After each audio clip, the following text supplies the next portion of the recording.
Good afternoon, everyone. Welcome to the first sustainability-focused investor event that we're having. Today is truly an exciting day for me, and this is something where you'll see the passion, the excitement flowing through the next few hours here.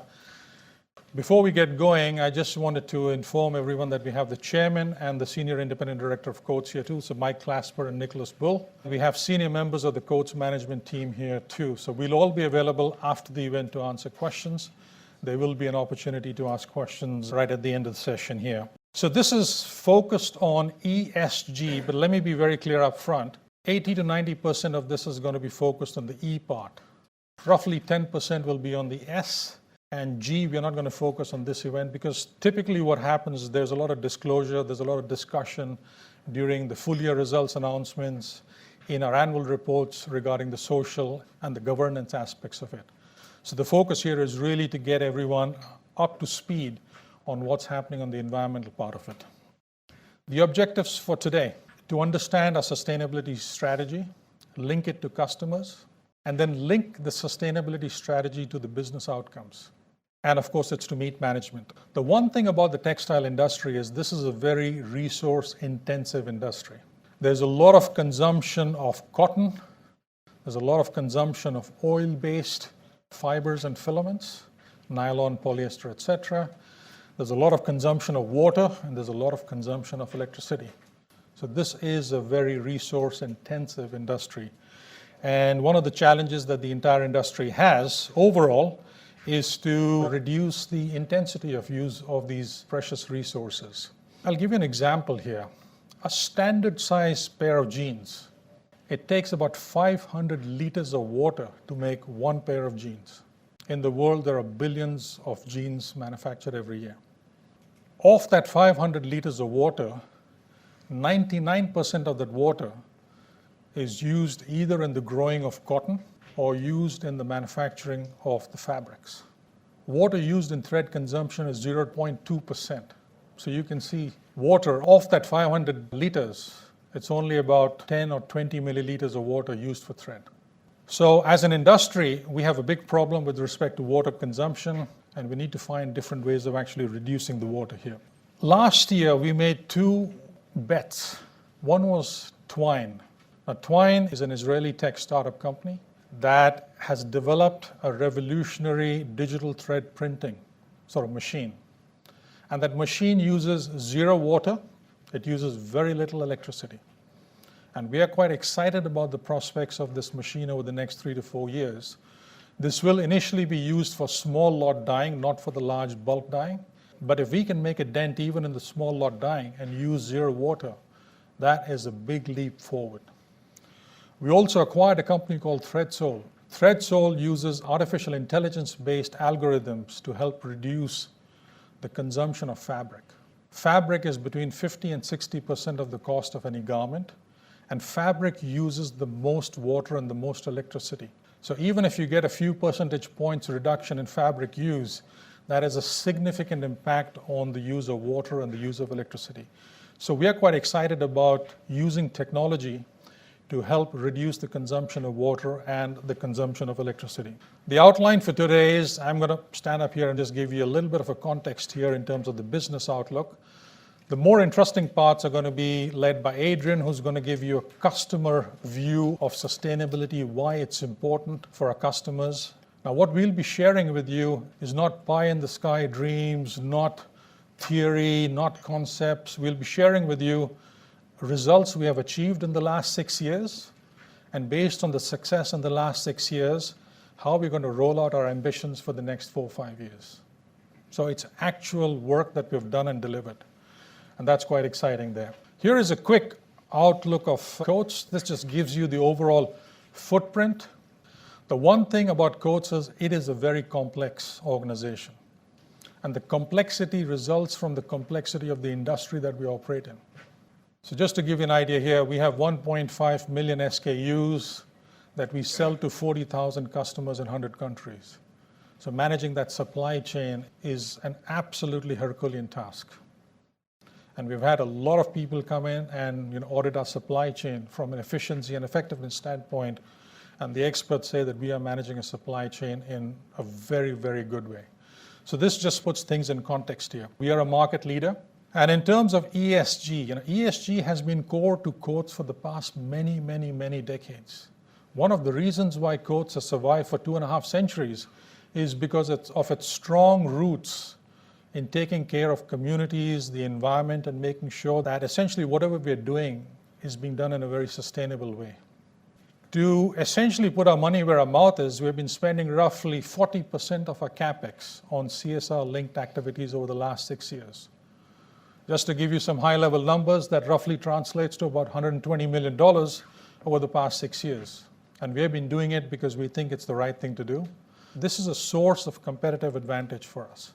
And I'll explain that a bit later as we go along. This slide here, I've got a very simple mental map here.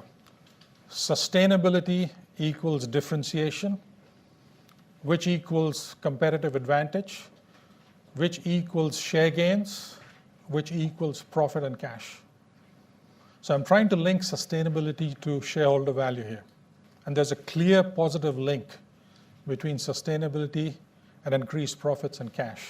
If you look at the industry construct here, you will see that we are roughly about 21% of the global market share in terms of value. The number 2 and number 3 players account for another 10%. So collectively, the top 3 have just under a third of the total market. The balance 2/3 of the market is made up of many, many, many smaller and regional players. So what's been happening is that, and this is quite interesting, I joined Coats about 8 years back, and everyone talked about ESG at that time. There was a lot of lip service being paid in the industry. But I think 2018 is the year where things have started to turn. And in 2018, for the first time, we have started to notice that customers are placing orders based on the ESG credentials of the suppliers. We are getting orders purely based on that. And this is increasingly becoming an initial gating process for the big brands to choose between which suppliers they want to link with.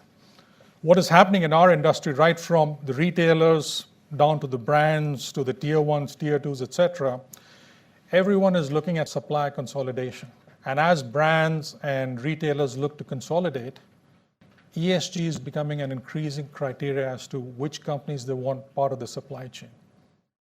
And for us in Coats, the higher the standards and the expectations of ESG, the better it is for us. The reason why I say that is there are very few companies in the world, in our space, that have the mindset and that have the balance sheet to be investing in these things. So what's going to happen at an accelerating pace is the tail here that you see, the balance 2/3 of the market, is going to start shrinking at a rapid rate. So we have been seeing this for the last 6 years. The top 3 have been gaining share from the bottom 70%, and that's going to accelerate going forward. 2 years back, roughly about 200 companies were shut down in China because the local companies were not complying with local law with respect to taxation, social norms, environmental standards. And we are seeing that more and more in the emerging markets. So our industry, which moved from the west to the east 2.5 decades back, is now starting to feel the brunt of the increasing regulations in the east. And these are all good for us. So with that, what I'm going to do is hand over to Adrian. Right, good afternoon, everybody. We're going to see some passion, excitement. I'll do the passion, he'll do the excitement. We just agreed that one. Right, okay, I'm going to talk to you about 20 minutes, okay? And I tried to talk through 3 things. So I'll build on what Rajiv was talking about the importance of this subject for this industry and therefore for us. I'll try to give you a feel for the winds of change, okay? So Rajiv talked about that. So the winds of change are blowing in this direction and blowing in our direction. And thirdly, I'll try to give you an insight into how we're taking what is essentially a challenge for this industry and we're trying to flip that into an opportunity for us to drive business growth, profitability growth, and shareholder value, as Rajiv was talking about. All right, so 3 things I'll talk about. Let me start with a sort of a bleak slide here. We're not here to make political points, okay? I don't know whether this is the world we live in or increasingly that we live in. I would say to you all that the important thing is that ever-increasing numbers of consumers, and quite powerful consumers, believe that it is. That this is the world we live in, or that the world is becoming like this. And those consumers, through their actions and their wallets and money, are making choices that are driving change. So whether it is or whether it isn't, that's not the point. The fact is, the perception is growing that this is the sort of challenge that we face. This is certainly the case that the relevance of this subject and the resonance of this subject are pretty high. I cannot speak for other industries, and I do not want to, but you can see this. You can see this in the everyday. You can see television programs. I think it was it rerun last night? Stacey Dooley's Fashion's Dirty Secrets. Okay, that doesn't sound so good. I think the big change was about Rana Plaza, the incident in Bangladesh 6 years ago. That made a huge change, a big wake-up call for the industry. And that is continuing. I think the idea of social media is obviously making this huge, and consumers have got so much more power. So, whether the world is, like I showed in the slide, consumers think it is, and the impact on this industry is huge and getting more. I have to do a bit of a detour. Because very often we get asked about fast fashion. Okay, and fast fashion is generally, in the UK at least, something that has become to be seen in a slightly negative light. Okay, just know what fast fashion is and what sort of impact or not, or what sort of implications this has for Coats. Let me just try to give you a little 2-minute on this one as a bit of a detour. Fast fashion essentially started in the 1980s with Inditex and Zara, as you know. And it really was what it says on the tin, okay? It was an attempt to make fashion faster. It was an attempt to disrupt the traditional seasonality and the way that the industry had worked its supply chains. So it started as a way of disrupting supply chains for speed. Over the years, it's become a little bit like seen as being cheap and throw away, okay? Well, that's not really how it started. It was really a supply chain and consumer-focused disruption. But it's been seen now as being this sort of throwaway society. All right? Let me give you an idea. Now, fast fashion is a part of this industry, but it's not all of it. I'm just going to demonstrate with 3 bits of clothing here. So this one, I won't tell you the brands. Okay? This isn't an attempt to talk well or badly about anybody. But this blouse, you can buy this in Westfield, as my daughter did. Right? This blouse is in Westfield at £6. Okay? Now, £6, that's made in Bangladesh. £6 for a blouse, right? That's a particular price point. Okay? I'll come back to that in a second. You might say that's typical fast fashion. Right? Now, this one is also what one would call maybe a fast fashion brand. This is a Japanese brand. Also so. Okay, this one is a down jacket. All right? This one is £60. All right? It's got loads of thread in it. Very good. Ours. Very good. Okay? And this one here, which is I used to call this a sweatshirt. It's a grey sweatshirt, right? But it's got a brand on it, as you can probably see, the North Face. I'll tell you who this one is. Okay? And this one in Westfield, £55. £55 for a sweatshirt. Goodness me. Right, that is probably, I would say that you wouldn't buy that and throw it away. Okay? The point I'm trying to make here is that this industry is segmented like any industry. Okay? And fast fashion per se is not necessarily a good thing or a bad thing. For us, it is the propensity of the brand or the retailer to specify. Okay? If they have a propensity to specify, that is good for us. If they don't, that's not a part of the market that we play in. If you're selling a blouse made in Bangladesh in Westfield for £6, probably a lot of the propensity to specify is not going to be there.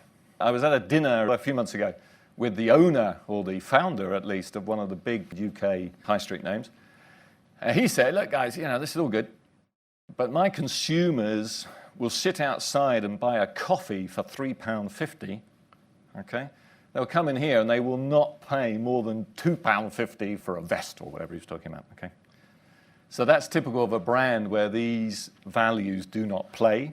But I can tell you there are lots and lots of people where the whole part of specification is a big game. So don't be put off too much by fast fashion. Don't be put off by too much about fixing the industry from a Coats point of view. It's definitely an industry play, but it doesn't necessarily affect us. In fact, it doesn't. Right. Internally, we have what we call a speakers model. And this is the way that we look at industry and brands and retailers and manufacturers to judge their propensity to specify. Now, we call these the industry imperatives. The reason it's speakers is because that's the only way I can remember. Okay? So it's speed, personalization, innovation, cost, quality, responsibility, and sustainability. And those 7 things cover more or less the industry imperatives. Pretty interesting. I've worked for Coats for a long time. Pretty interesting. If you'd asked me this about 15, 20 years ago, the whole industry play would have been in the middle, okay? It would have been here. Even 20 years ago, there was innovation, new materials, new ways of doing things, and a lot about cost and a lot about quality. Interestingly, it's just happened to be this way, the way that we've written speakers. Interestingly now, big focus on the front end, so speed to market, and now personalization. And, as Rajiv was saying, over the last, I would say, 5 or 6 years, and accelerating over here, okay? So if you'd asked me the speakers model 20 years ago, it would have been about cost, quality, and a bit of new stuff, right? It's now the whole thing. And we, as Coats, we play the whole gamut here, and this is where we get that competitive advantage and share gain and cap profits and cash that Rajiv was talking about. Responsibility and sustainability. What's happening then in the industry? So it's all right to talk about, the winds of change and everything is moving and going in this direction. Some really concrete things are happening. It's not just talk, okay? There's no one single body for the industry, that's true, but there are increasing amounts of bodies, associations of players getting together, setting standards, setting ways of working and setting expectations. This is just us. This is us in Asia, right? So we get, on average, 2 customer audits a week. We get around about nearly 400 customer certification processes per year, right? More than 1 a day. And we also get government audits on top of that, okay? So there is a huge concrete impact in terms of what is happening in this industry. Why? Because brands and retailers are trying to stand up in front of their consumers and make sure that absolutely everything is right in terms of responsibility and sustainability. And that's why you get this huge amount of pressure running through the industry. And that's why Rajiv said, 200 dye houses were shut down in China. That's why the tail of those smaller players in this industry are going to find it harder and harder to play in this space. So, I said brands are leading the way. Brands and retailers, not all of them, as I've said, the market is segmented. Not everybody wants to buy a Tesla, right? Not all of them, but the brands and the retailers, the big influencers and the big drivers are really driving this process. It's not only, I have to say, there are some really forward-looking manufacturers around the world. I've seen a lot of them in Asia. Manufacturers are doing some really great stuff, but essentially, it's consumer into brand and retailer that's driving this forwards. I've just taken a few here as examples. As I say, I've worked for Coats for a long time. Andrew, you've probably worked even longer than I have. We worked a long time. I would say that this has been, and Rajiv mentioned, this has been part of the Coats DNA forever and a day. Okay? Not only the environmental part, but definitely the social part. Coats was built on a DNA of social and care for the environment that it's in. And that's a really strong part of DNA. So this is 200 years old. This is not the last 5 weeks, right? What we've done recently is formalize this into a strategy, which is what this is here. Andrew's going to show you a lot of stuff we've already done in the past few years and the stuff that we're going to drive forwards. So sustainability strategy is built around the 5 pillars, as you can see. I think the first 3 are environmental. The 4th one is definitely social. I think the 5th one is a mixture of environmental and social, actually. They're linked to the UN Sustainability Development Goals, of which there are 17, and we're covering 6 of those. Why have we done it like this? It's pretty easy to communicate. It's pretty easy to communicate internally. It gets a little bit of excitement. We don't want to solve whole world hunger in a day kind of thing. So these are the 5 things that we've picked up on. And it's good. It brings energy, it brings belief, it brings direction into our business and also for our customers. This is all good. But where's the bit that Rajiv was talking about? Differentiation, share gain, sales and profits. Now, we play the speaker's game, okay? So Coats plays the speaker's game. And I am not here to tell you that everything good in life is because of sustainability. But for me, it is, and I spend lots of time with customers in lots of places around the world. To me, it is unthinkable that the global leader in this industry, in our industry, that any global leader will not play very strongly in sustainability for all the reasons that we've seen. And this will be even more so going forwards. But we are seeing this already, okay? So we've launched a number of sustainable products. We have sustainable products in our oil-based products. We've also launched products in the cotton area. I'm pretty sure we are pretty well on the good road that by 2020 that will have gone from 0 to 15 million, okay? That's a mixture of new business that we are winning over here. But it's also people upgrading from a diesel Polo to an electric Tesla, okay? And as you can imagine, if we sell electric Teslas, there's a lot more value in that from our selling a diesel Polo, okay? If you get what I mean. So that's $15 million of additional sales. There is also, and I can tell you this for sure, okay? The whole thing about Coats' positioning in this area is a fantastic defense mechanism for a lot of the brands that we've been talking about, right? So growing a business, as you know, is not only about doing great offense, it's also about defending what you've got. And there's a significant part of what we do which appeals greatly to brands, and that's why they work with us and are willing to pay the premiums and the value that we give. We have I won't tell you which one it is, but it's a huge European retailer. This one would be what you would call in the fast fashion area. However, they've said in their denim categories, sustainability is a big thing for them. In their denim categories, they're going to go the route of recycled product, and they've given the mandates to us. Again, it's a multi-million-dollar opportunity for us. The new brands of China, who are huge, by the way, Chinese domestic brands, coming up very fast, and they are extremely interested in this whole area, okay, for their own differentiation. So we've got a number of opportunities with some of those big Chinese domestic brands because of this. And increasingly, what I'm saying to you here, the point I'm trying to make is increasingly this will be a license to operate or the right to compete. So the more audits you get and the more pressure there is, this is where we change for Coats, this challenge into our opportunity. And you will see the winds of change blowing, like Rajiv said, to the big players who have the balance sheets and have the desire and the belief to go this route. I'll also say this is only the beginning, all right? So when we are talking about environment and recycled, it's pretty clear that this is only the beginning. If you take recycled plastic bottles off the beach in Mauritius and make it into a whatever fabric, that's just the beginning. The industry is already trying to look at how you make circular economy, cradle to cradle, circular economy. Don't even put the bottle on the beach, just keep things moving. The other thing is looking forward is going to be about microfibers, it's going to be about California law, there's all sorts of stuff. So this is just the beginning, and this is not a fashion trend that's going to go away. This is something that's here to stay. Here's a guy, you guys know much more about than I do.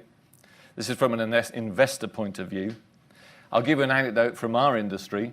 A CEO of a huge, important brand, he was asked in an audience like this, he was asked by one of his own people actually, to what extent does he believe that sustainability will bring competitive advantage to the brand that he runs? And he said, well, listen, I don't know exactly, but I can tell you, if we do not go down this route, we won't even be here in 10 to 15 years. So that's the mindset of the winners. That's the mindset, I think, of Coats. We will work with the brands and the retailers and the manufacturers who see this as important. This is already bringing us higher sales, higher profitability, and I can only see this going one way. A few key messages here. So the whole sustainability thing is actually part of the core DNA of Coats. It's been something that Coats has been built on for the last 250 years. Hopefully you've been able to see the ambition, the passion, the emotion, the pride in this whole subject. And if you actually visit any of our sites, you'll see the same passion and emotion on the subject here. One quick stat regarding health and safety. I just received this morning the results of our most recent Health and Safety Climate Survey. This is done by a company called HSL, stands for Health and Safety Labs. It's a UK-based company that provides products and solutions for health and safety to governments and to industry. And in the latest survey, 99% of our sites were above the average HSL score, and 24% of the sites were above the highest score within HSL. So we are clearly, in terms of health and safety, at the upper end of the scale here. That essentially measures the climate. It measures whether the employees trust management, whether they're seeing that health and safety is part of the DNA of the company, that we're spending money on it. And the one thing that we've done in terms of a shift in the last couple of years, we have gone from an investigation culture for incidents to more of a learning culture. We have gone from lagging indicators to leading indicators, and we are actually celebrating health and safety a lot. So just a couple of months back, we celebrated 2 million hours of incident-free operations at our site in Ho Chi Minh City. So I hope this gives you a little bit of flavor of our sustainability track record. It's not, again, something which is pie in the sky. These are real, tangible results. These are things that we do on a daily basis across the group. And we have big, bold ambitions for the future. And we're quite confident and proud that we'll be able to get there. Okay, ladies and gentlemen, thank you very much for coming. We really appreciate you taking the time. This has been a key first event for us. Thank you very much.